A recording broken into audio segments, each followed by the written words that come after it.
오늘은 두 종류의 사람이라는 제목으로 말씀을 전하고자 합니다. 두 종류의 사람. 오늘 본문 말씀에는요, 두 종류의 사람이 나옵니다. 첫 번째는 하나님의 말씀을 듣고 회개하며 반응하는 사람과 하나님의 말씀을 듣고서도 회개하지 않고 반응하지 않는 사람입니다. 1절에 보시면 유다의 요시야 왕의 아들 여호야김 4년에라고 이렇게 시작합니다. 이것을 통해서 우리가 짐작할 수 있는 것은 지금 이 본문의 배경이 여호야김 왕이 다스리기 시작한 지 4년째 되는 연도다라는 것을 알 수가 있습니다. 그런데 여기서 여호야김을 이야기할 때 수식어가 있는데요, 요시야 왕의 아들이라고 말을 하고 있습니다. 여기서 왜 굳이 말하고 있을까요? 그것은 자기의 아버지와 여호야김이 너무나 다른 삶을 살았기 때문입니다. 요시야 왕은 어떤 사람이었나요? 열왕기하 22장에 보시면 대제사장 hil기야가 성전에서 여호와의 율법을 발견했을 때 그 율법책을 읽어주자 자기의 옷을 찢었다고 나옵니다. 그러면서 대제사장에게 우리가 이 율법에 대해서 하나도 안 지켰다고 하나님께 어떻게 해야 될지 여쭤봐달라고 말합니다. 그러면서 우리에게 임할 진노가 크다면서 온 백성들에게 회개하자고 그렇게 이야기합니다. 그러면서 이제 신앙 개혁 운동을 일으키는데요, 우상 숭배하던 모든 것들을 다 불사르고 없애버립니다. 우상 숭배하던 산당들도 다 없애버리면서 여호와의 율법과 계명과 율례를 따르자고 권면합니다. 그러면서 그동안 지키지 않았던 유월절을 다시 회복시키고 지키게끔 만듭니다. 이렇게 요시야 왕은요, 하나님께로 그 마음을 돌이킨 몇 안 되는 유다 왕들 중에 한 명이었습니다. 그런데요, 오늘 본문 말씀에 나오는 요시야의 아들 여호야김은요, 전혀 자기 아버지와는 반대의 삶을 산 것을 우리가 볼 수가 있습니다. 이 여호야김은 어떻게 했냐? 자기 아버지는 하나님의 말씀을 발견하고 그것이 낭독될 때 자기의 죄를 발견하고 자기의 옷을 찢었는데, 이 여호야김 요시야 왕의 아들은 어떻게 했냐면요, 하나님의 율법이 낭독되어질 때 자기의 옷을 찢는 것이 아니라 하나님의 말씀을 칼로 찢어버리고 그것을 화로에 던져서 불태우는 만행을 보였습니다. 너무 황당하죠. 오늘 저희가 읽지 않았지만 21절을 보시면 이렇게 나옵니다. 왕이 여후디를 보내어 두루마리를 가져오게 하매 여후디가 서기관 엘리사마의 방에서 가져다가 왕과 왕의 곁에 선 모든 고관의 귀에 낭독하니, 여기서 나오는 왕이 여호야김입니다. 그 두루마리는 말씀입니다. 그걸 낭독할 때 22절에 그때는 9째 달이라 왕이 겨울 궁전에 앉았고 그 앞에는 불피운 화로가 있더라. 그러니까 이 배경 설명을 하는 거예요. 겨울이라 화로가 있다는 거죠, 왕 앞에. 그러면서 23절에 이어지는데 여후디가 서너 쪽을 낭독하면 왕이 칼로 그것을 연하여 베어. 그러니까 3-4페이지 정도 읽으면은 그것을 읽은 부분까지 칼로 왕이 자릅니다. 그리고 그거를 꾸겨가지고 화로에 던지는 거예요. 더 읽어요. 그 읽은 부분 또 잘라요. 그 다음 또 찢어가지고 또 버립니다. 그렇게 해서 그 두루마리 전체를 다 조각조각 내가지고 화로에 던져서 태워버리는 만행을 저지른 게 여호야김입니다. 24절에 보시면 이렇게 나옵니다. 왕과 그의 신하들이 이 모든 말을 듣고도, 그러니까 여호와의 말씀이 낭독되었는데 두려워하거나 자기들의 옷을 찢지 아니하였고, 의도적으로 지금 성경이 이야기하고 있는 겁니다. 자기들의 옷을 찢지 아니하였다. 이걸 갑자기 왜 얘기하나요? 자기 아버지는 찢었거든요. 자기 옷을 찢었거든요. 열왕기하 22장에 보면요. 그런데 아들은 너무 딴판의 그런 모습을 보여주고 있는 것입니다. 완전히 대조적이지 않습니까? 요시야 왕과 그의 신하들은요, 여호와의 율법이 낭독될 때 자기들의 옷을 찢고 회개했는데, 여기 이 사람들은요, 그러지 않고 여호와의 말씀을 찢고 화로에 던지고 두려워하지도 않는 것을 볼 수 있습니다. 정말 대조적입니다. 어떻게 이렇게 신실한 아버지에게서 이런 아들이 나올 수 있을까요? 어떻게 그렇게 모든 신앙을 개혁하고 하나님께로 돌아가자고 외쳤던 그 아버지에게서 이러한 아들이 나올 수 있었을까요? 정말 아이러니한 것 같습니다. 그래서 어렸을 때의 신앙이 중요한 것 같아요. 어렸을 때의 신앙이. 제가 연대를 한번 계산해 봤거든요. 도대체 왜 이러는지 이해가 안 되는 거예요.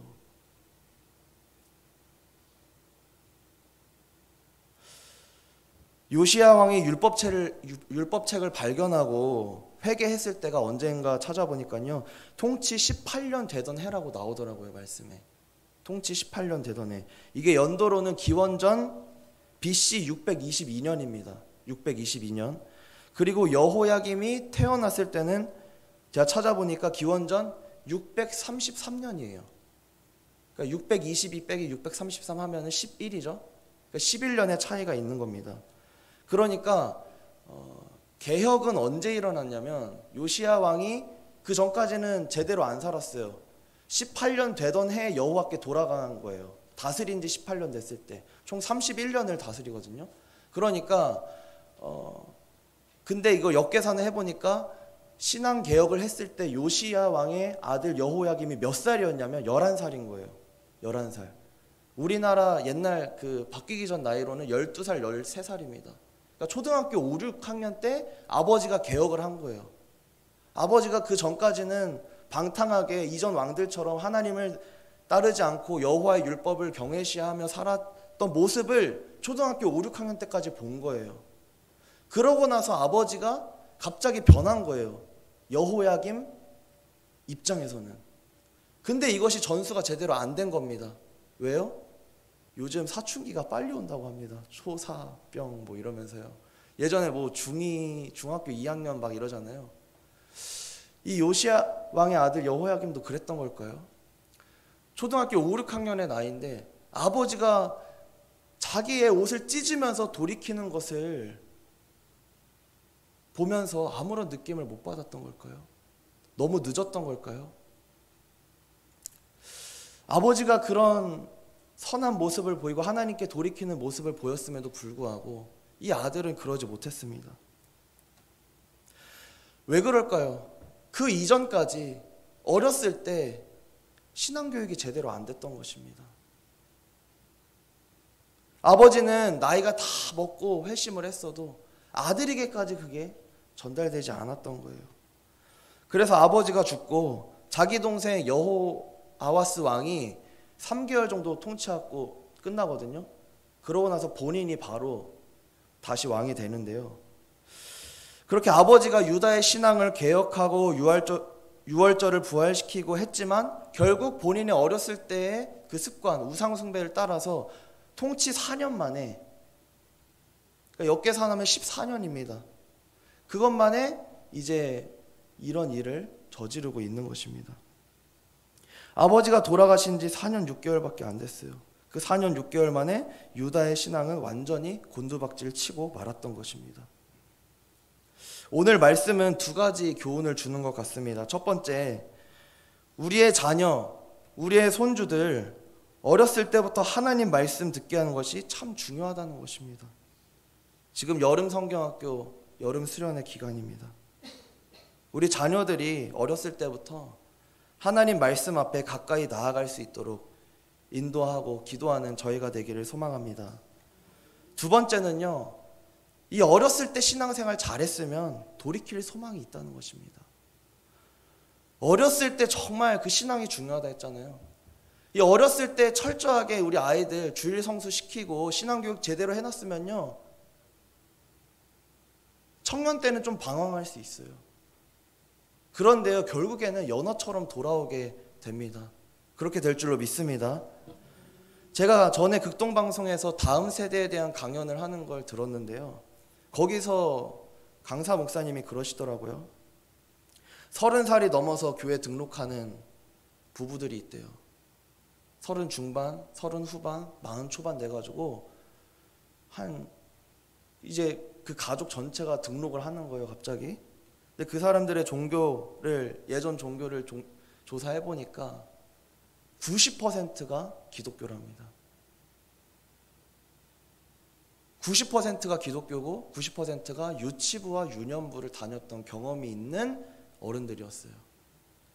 그러니까 이 사람들이 젊었을 때는 자기 혈기와 자기의 능력과 재능과 그걸 따라서요, 하나님 필요 없고 내 힘과 능력으로 효율적으로 바쁘게 살면 돼 하면서 20, 30대를 보내는 거예요. 근데 인생이 만만치 않다는 걸 느끼고, 아, 하나님 없이 살아갈 수 없구나. 내가 아무리 최선을 다해도 안 되는 것이 있구나. 하나님께 맡겨야 되는 부분이 있구나. 인간이 다 가능한 게 아니구나. 한계를 깨닫고 여호와 앞에 돌아온다는 거예요. 자기 부족함을 깨닫는다는 거죠. 그러면서 말씀하시더라고요. 어렸을 때 신앙이 너무 중요하다고.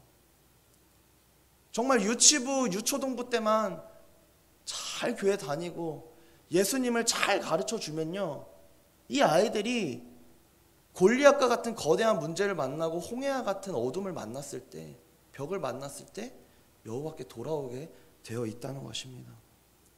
이번에 저희 여름 성경학교 유치부, 영아부, 유년부, 초등부 주제가 예수님과 함께 살아가요입니다. 거기서 저희가 쓰는 교재가 파이디온인데, 그 파이디온에서 주제 해설을 이렇게 하더라고요. 청년들이 다 교회 떠난다는 거예요. 왜 떠날까?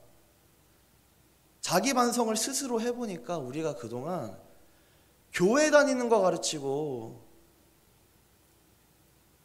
예수님을 가르치지 않았다는 거예요. 교회 생활에 익숙하게 했다는 거예요. 그러면서 반성을 하면서 우리가 정말 예수 그리스도에 대해서 알려주자 하면서 4가지 주제를 가르칩니다. 생명의 떡이신 예수님, 선한 목자이신 예수님, 세상의 빛이신 예수님, 참 포도나무이신 예수님. 예수를 가르치자, 예수를 심어주자, 예수를 만나게 하자. 이번 주제가 그거입니다. 저는 오늘 이 말씀을 준비하면서 또 느꼈어요. 이 유치부, 영아부, 유년부, 초등부 아이들이 아무것도 모르는 것 같아도 얼마나 중요한지 예수를 심어주는 게. 우리 이렇게 어렸을 때 신앙을 우리 아이들 잘 가르치고 또 우리의 손주들도 잘 가르치는 그런 믿음의 사람이 되기를 원합니다. 그래서 우리 함께 이렇게 기도했으면 좋겠습니다. 우리 다음 세대에게 소망이 있으려면 먼저 하나님의 말씀을 들어야 됩니다. 오늘 본문에 가장 많이 나오는 단어가 뭔지 아세요? 귀에 낭독하고 라는 말입니다. 귀에 낭독하고, 이게요 7번이 나옵니다. 6절에 보시면 귀에 낭독하고 한 번 나오고요, 6절에 또 귀에도 낭독하라 이렇게 나옵니다. 8절에 말씀을 낭독하니라, 13절에 귀에 책을 낭독할 때에, 14절에 귀에 낭독한 두루마리를, 15절에 우리 귀에 낭독하라, 그리고 또 15절에 그들의 귀에 낭독하며 이렇게 나옵니다. 그렇습니다. 우리가 어렸을 때 자녀들을 향해 뿌려놓은 말씀의 씨앗은 반드시 거두게 되는 줄로 믿습니다. 반드시 열매 맺게 될 줄로 믿습니다. 왜냐하면 사도 바울이 말했잖아요. 우리는 심고 아볼로는 물을 주었으되 그것을 자라게 하시는 이는 여호와 하나님이시라. 심는 우리가 되기를 원합니다. 뿌리는 우리가 되기를 원합니다. 우리 아이들이 하나님의 말씀을 귀에 낭독하고 들을 수 있도록 여름 성경학교와 수련회를 위해서 기도해 주시기를 간청합니다. 많은 아이들이 참석하고 또 참석한 아이들의 그 귀가 열리고 마음문이 열려서 예수 그리스도를 만나는 귀한 역사가 일어날 수 있도록 함께 중보하는 우리 미랄교회 성도님들이 되시기를 축복합니다. 기도하겠습니다. 사랑이 많으신 아버지 하나님, 자기 아버지 요시야 왕과 너무 달랐던 여호야김 왕의 모습을 보면서 아버지 어렸을 때의 신앙이 얼마나 중요한지 우리가 다시 한번 깨닫습니다. 어렸을 때부터 우리 아이들에게 말씀의 씨앗을 심어주는 우리 미랄교회가 되게 하여 주시옵시고, 또 지금 방황하는 우리 자녀들이 있다면은 어렸을 때 심었던 그 말씀의 씨앗이 생명력을 얻어서 자라게 하시고 열매 맺을 수 있도록 주 하나님 축복하여 주시옵소서. 감사드리며 예수님의 이름으로 기도드립니다. 아멘.